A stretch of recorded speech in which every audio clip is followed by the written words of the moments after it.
the Nonprofit Podcast, powered by Donorbox. Are you looking for a magic bullet for your organization's fundraising? The thing that will for sure raise money, and the one thing that, if you leave it out, could single-handedly close your organization. What is it? Well, welcome to the Nonprofit Podcast. I'm Kara, fundraising coach at Donorbox. We're here each week with practical actions you can use today to increase donations and take your nonprofit to the next level tomorrow. And that one thing that will take your organization to the next level is really great communication. It seems too simple, doesn't it? I'm often surprised by the number of nonprofit leaders, founders, and fundraisers who meticulously pore over budgets. They ensure that their mission is spot on and making big changes in this world, but they really gloss over communication. Communication is easy to overlook when there are other demands for time, when there's limited resources and so many overwhelming choices when it comes to finding the right fit tools for communication too. So maybe you don't even really feel like it's a strength of yours or it's too hard to keep up. It really can be overwhelming. But here is my pro tip for communication. Don't overthink it, not for a minute. You don't have to be a communications expert. You really just need to do two things. First, have a plan, and second, put that plan into a cadence that makes your outbound communication easy to deliver and easy to keep up with for your organization. And it makes it easy for your audience to want to get engaged too. First, let's talk about planning. Planning is often easier said than done, but why should you even plan? Dr. Adrian Sargent is someone I admire very much in the fundraising world. He serves as director of the Institute of Sustainable Philanthropy, and he does a lot of research on donor retention and how to apply that to your organization.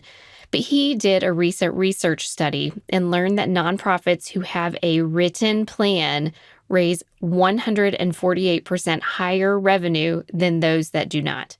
And oh my gosh, wow, I will say that having a written communication plan takes some of the anxiety out of your work week. You know what's ahead, and it puts you in control. Plans help me sleep at night, and I hope they do for you too. So do the hard work, write out a plan and stick to it, and find someone to hold you accountable for it as well. Now, what goes into your plan? Let me introduce to you the 5 A's of awesome fundraising. The 5 A's of awesome fundraising was coined by our Donorbox team, and it's a fun way to remember the cycle of fundraising. This is so important. It is so fundamentally important to your development program, to any development program, that I will touch on it all year long. I encourage you to learn this, to commit it to memory and commit it to practice. You'll hear me speak of it often, I'm sure, if you tune into this podcast or some of our webinars. But the cycle is rinse and repeat. The 5 A's of awesome fundraising are this. First, we attract new supporters to your organization. Then we ask them to come alongside you by giving. Then we promptly acknowledge and then account for your donations, and then we do it again and again. So they're attract, ask, acknowledge, account, and again. And then you go around the cycle again, and you make it more attractive for those donors to stay involved to your organization. You ask them again, you acknowledge them after their gift, be accountable for the donations, and so on and so forth. And every time you go through that cycle, you're building on growing that relationship between you and your supporter and really building that donor loyalty. And so why are the 5 A's of awesome fundraising important? People often think that fundraising is isolated to asking for money. And it can seem like it takes a huge percentage or portion of our time and energy and effort in our overall fundraising time. But the ask gets exponentially easier when organizations do a good job of communicating before and after. And here's a spoiler, most organizations are not doing this.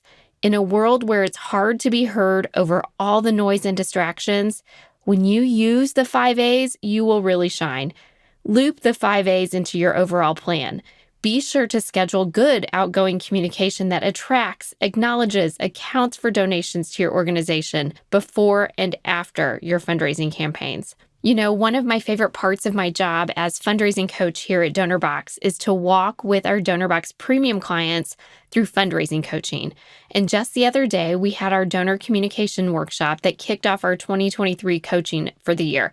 We went through each of the 5 A's and we put them into action by applying that 5 A's cadence across their communication plan throughout the year. We spent some time not only making the case for good outbound communication and how it raises money, but we also broke down what's working right now in each communication channel, and everyone walked away with a communication planning template and a workbook so that they could go right back to their desk and go back to their team and apply what they learned in their own organization. And they each left with a roadmap to making their plan for their organization that involved those 5 A's.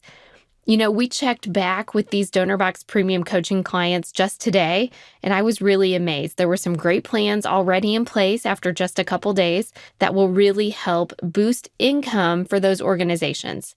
But do you know what really stood out to me? There were some really complex plans, and there were some really, really simple plans. And donor-centered communications don't need to be high budget or overly processed, so I encourage you to think creatively about what will be meaningful to your supporters to receive and what is doable for you and your organization. Now that we've hopefully made asking for support a little less scary, here's one thing you need to have prepped and ready. Before you ask, it's so important to make sure you're ready to accept donations. Ensure that your donation form is fit for fundraising. So before writing your appeal, before you make that all-important ask for support, you'll want to create donation forms on Donorbox. And we'll spend the next few weeks on the podcast talking about donation form fitness and how some nonprofits just like yours are creating a donor-friendly giving experience right on their donation page. So be sure to tune in over the next few weeks. You will not want to miss it. And I want to say thank you. Thank you for choosing to spend time with the Nonprofit Podcast. We have a downloadable for you of the 5 A's of awesome fundraising. Post this right above your computer. Put it in your board meeting and your staff meeting agendas. Make it part of your organizational culture. And you can find that downloadable in today's show notes. I hope you've left with confidence to take a small step today that will make a big difference tomorrow. Don't forget to download and review the podcast or give it a thumbs up if you're listening to the Nonprofit Podcast on YouTube. Your review is a great way to help others to find us. You're here to help others. We're here to help you. So until next time, stay inspired. That warm feeling when you help someone, it's not just happiness, it's fulfillment. And we believe it should be available to everyone, from frontline heroes to first-time fundraisers. Our tools empower you to help others. This is our mission. This is Donorbox, helping you help others.